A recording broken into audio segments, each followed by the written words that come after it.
More about Aisha. The story of Aisha bin Abi Bakr, the Prophet's wife, can be summarized as follows, according to the available records. She was born in 614 CE. And she died in 678 CE. She was the daughter of one of the Prophet's earliest and strongest followers, Abu Bakr. Later, she became the Prophet's third wife. After the death of his first wife, Khadija, Aisha was preeminent among his wives. It was quite significant that the Prophet spent his last days in her chamber. After the reign of Umar ibn al-Khattab, Aisha was among those who opposed some of the policies of the third caliph, Uthman. Yet, when Ali became a caliph, Aisha demanded that the assassination of Uthman should be avenged. She joined forces with some of the companions of the Prophet and rebelled against Ali ibn Abi Talib, the fourth caliph. Ali defeated her forces during the Battle of the Camel and she was captured. Ali treated her graciously and sent her back to Medina, where she died in 678, after about 20 years. Muslims honor and respect Aisha, as a transmitter of hadith, sayings of the Prophet. She is also regarded to be an authority for the interpretation of the Quran. In fact, the life of Aisha is a proof that a woman can be far more learned than men and that she can be the teacher of scholars and experts. Though she was not formally educated, her utterances and legal pronouncements are learned and discussed by scholars of Islam in great centers of learning throughout the world. Aisha's father, Abu Bakr, who brought her up, became the first caliph in Islamic history. He was the closest friend to the noble Prophet, from the very beginning of his mission. In her youth, Aisha was known for her extraordinary power of memory. Later, as the Prophet's wife and close companion, she acquired from him knowledge and insight such as no woman has ever acquired. There is a controversy about the age of Aisha, at the time of her marriage. Most likely, that she was younger than 10 years at that time. But the actual wedding did not take place until the second year after the migration to Medina, when she was about 14 or 15 years old. After her marriage she did not seem at all overawed by the idea of being wedded to the Messenger of God, whom all his companions, including her father, treated with such love and reverence as they gave to no one else. It was always clear that among all of the Prophet's wives, Aisha was the one he loved most. Once she asked him, "How is your love for me?" He replied, "Like the rope's knot," meaning that it was strong and secure. Then from time to time thereafter, she would ask him, "How is the knot?" And he would reply, "In the same condition."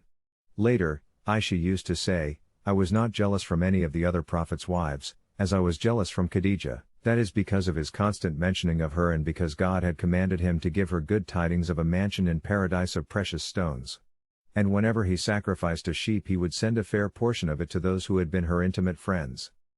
Many a time I said to him, "It is as if there had never been any other woman in the world except Khadija." Aisha was a very generous and considerate woman.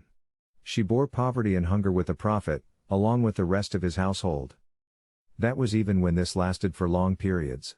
For many days, nothing would be there in the house for cooking. Still, she would live merely on dates and water, along with the rest of the household. Poverty did not cause her distress nor did sufficiency corrupt her soul. When Muslims were favored with enormous riches, Aisha was given a gift of 100,000 dirhams, a unit of currency. She was fasting when she received the money and she distributed the entire amount to the poor and the needy even though she had no provisions in her house. Shortly after, a maidservant asked her, "Could you buy meat for a dirham with which to break your fast?" She said, "If I had remembered, I would have done so." The Prophet's affection for Aisha remained till the very end. During his final illness, it was to Aisha's apartment that he went at the suggestion of his wives.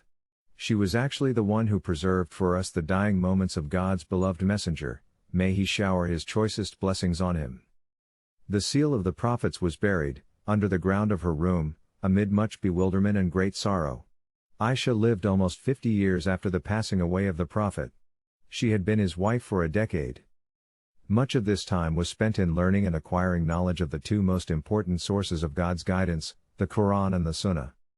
Aisha was one of 3 wives, the other 2 being Hafsa and Salama, who memorized the revelation. So far as hadith is concerned, Aisha is one of the 4 persons, the others being Abu Huraira, Abdullah ibn Umar, and Anas ibn Malik, who transmitted more than 2,000 sayings. Many of these pertain to some of the most intimate aspects of personal behavior, which only someone in Aisha's position could have learnt. What is most important is that her knowledge of hadith was passed on in written form by at least 3 persons, including her nephew Urwa, who became one of the greatest scholars among the generation after the companions. Many of the learned companions of the Prophet and their followers benefited from Aisha's knowledge. Abu Musa al-Ash'ari once said, "If we companions of the Messenger of God had any difficulty on a matter, we asked Aisha about it." Her nephew Urwa asserts that she was proficient not only in fiqh, Islamic legal rulings, but also in medicine and poetry. Many of the senior companions of the Prophet came to her to ask for advice concerning questions of inheritance, which required a highly skilled mathematical mind. Scholars regard her as one of the earliest legal scholars of Islam, along with persons like Umar ibn al-Khattab, Ali and Abdullah ibn Abbas.